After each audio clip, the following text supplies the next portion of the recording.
আজকে বড় বড় চিংড়ির সাথে রান্না করব লাউ। চিংড়ির সাথে লাউ বেশ দারুণ মানায়।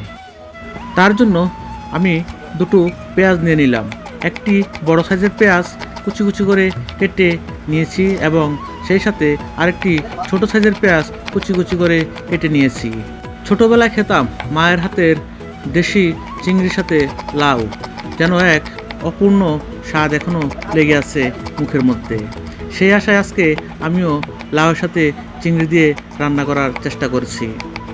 কিছু পরিমাণ রসুন নিয়েছি এবং রসুনগুলোকে কুচি কুচি করে কেটে নিলাম এবং কিছু কাঁচামরিচ, আপনারা স্বাদ অনুযায়ী যে পরিমাণ কাঁচামরিচ আপনার ভালো লাগে সেই পরিমাণ কাঁচামরিচ আপনি দিয়ে রান্না করতে পারেন। একটি মাঝারি সাইজের কচি লাউ, দেখতে বেশ সুন্দর। আজকে এই কচি লাউয়ের সাথে চিংড়ি দিয়ে রান্না করব। লাউগুলোকে কুচি কুচি করে কেটে নিয়েছি।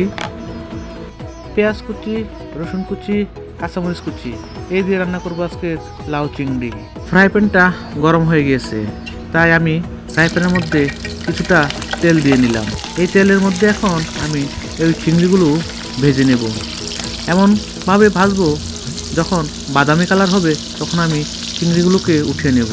গরম তেলের মধ্যে আমি আগে থেকে কেটে রাখা পেঁয়াজের কুচিগুলো এবং রসুনের কুচি, কাঁচামরিচগুলো দিয়ে আমি ভালোভাবে পেঁয়াজগুলোকে বাদামি কালার করে নেব। বাদামি কালার হয়ে যাওয়ার পরে আমি এটার মধ্যে এখন আমার পরিমাণ মতো আমি মশলা দিয়ে নেব এবং স্বাদ অনুযায়ী ঝাল দেব। আমার এই ভিডিওটি কে কোথায় থেকে দেখছেন অবশ্যই কমেন্ট করে জানাবেন। মশলাগুলো পেঁয়াজের সাথে মিক্সড হওয়ার পরে আমি স্বাদ অনুযায়ী পরিমাণ মতো লবণ দিয়ে নিলাম।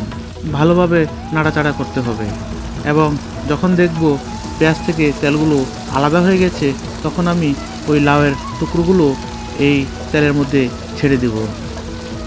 ছেড়ে দেওয়ার পরে আমি এই লাউগুলো ভালোভাবে মশলার সাথে মিশিয়ে নেব।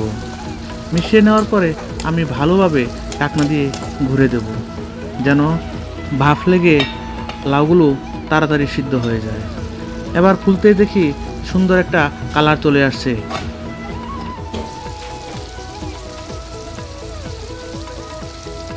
যখন মোটামুটি কষানো হয়ে গিয়েছে তখন আমি আগে থেকে গরম করে রাখা পানি ওই লাউয়ের মধ্যে ঢেলে দিয়েছি।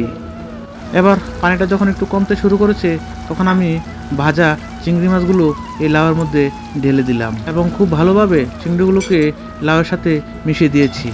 এবার কিছুক্ষণ ঢেকে রাখার পরে যখন খুললাম তখন সুন্দর একটা গন্ধ নাকের মধ্যে এসে লেগেছে। মনে হয়েছে যেন খুবই সুস্বাদু হবে। তো বন্ধুরা, আমার এই ভিডিওটি আপনাদের কেমন লাগেছে অবশ্যই কমেন্ট করে জানাবেন। ধন্যবাদ, ভালো থাকবেন। আগামীতে আবার নতুন কোনো ভিডিও নিয়ে আপনাদের সামনে হাজির হব। সে পর্যন্ত ভালো থাকবেন।